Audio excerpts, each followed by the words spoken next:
Heyo, this is Koi. Today I have the ZiiGaat Odyssey 2, which is a collab between ZiiGaat and the Hangout audio. It features 1 dynamic and 3 balanced armature drivers, coming in at around $220 US. As for the unboxing, this is the box that it comes in, and it features some of the newer ZiiGaat accessories. You get a big leather carrying case, and inside there are 1, 2, 3 sets of ear tips, some nozzle filters, and your interchangeable connectors.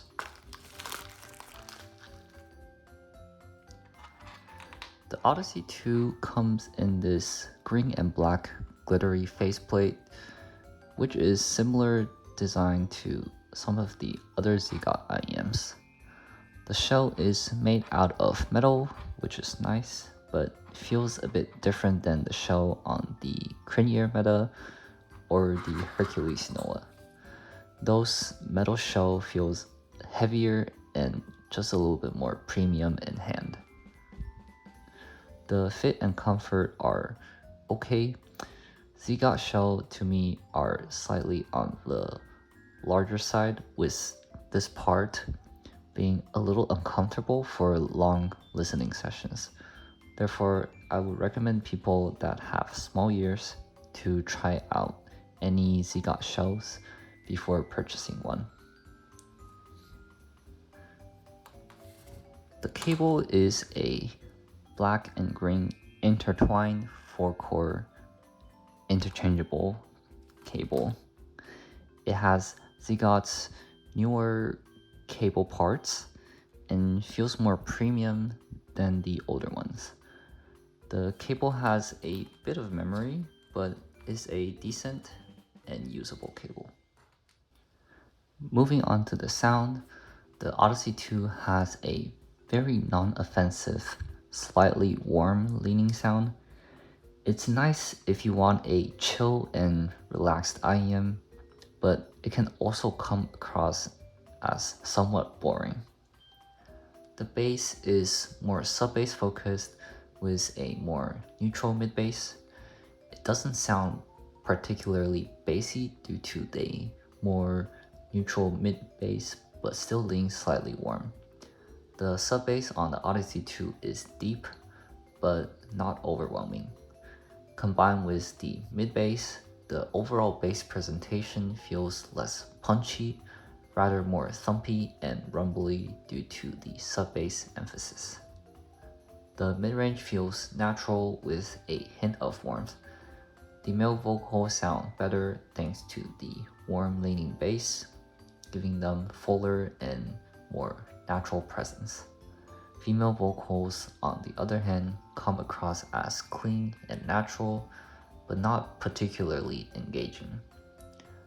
The treble is relaxed and smooth, maintaining a good balance of being relaxed, yet not losing out on the air and details.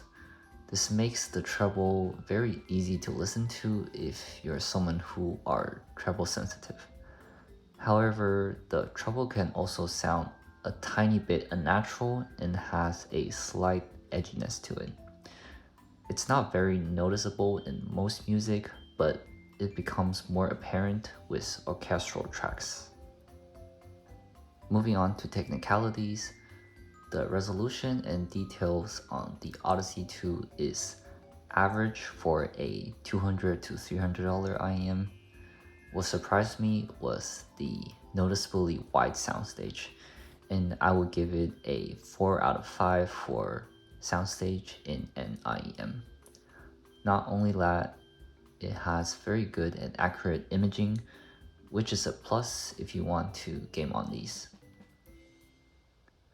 For comparisons, we have the original Odyssey.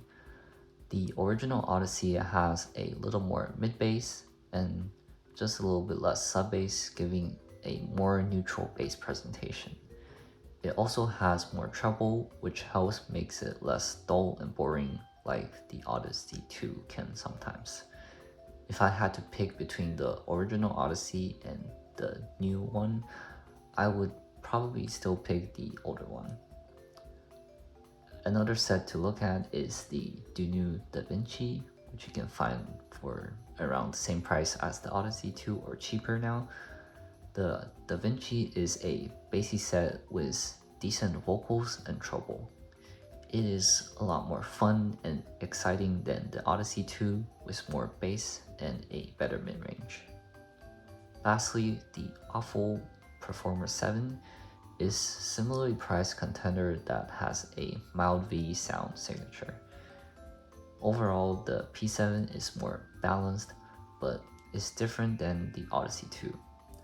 The P7 has a more natural bass presentation, but the treble can come off as bright in comparison to the Odyssey 2. For recommendations, I would recommend the Odyssey 2 if you want a warm leaning sound that is non-offensive and easy to listen to. It's a solid pick if you like a sub-bass focused IEM. I wouldn't recommend the Odyssey 2 if you want a more fun and exciting sound. The Odyssey 2 leans in the opposite direction, being more laid back and relaxed. Overall, the ZiiGaat X Hangout Odyssey 2 is an interesting revision from the original Odyssey. It has a different tuning that is more safe and relaxed, but can also be a bit boring. A good analogy would be like drinking unflavored sparkling water. It feels refreshing and nice at first, but there's no flavor to keep you engaged. And for that reason, the Odyssey 2 gets a 2-star recommendation in terms of value.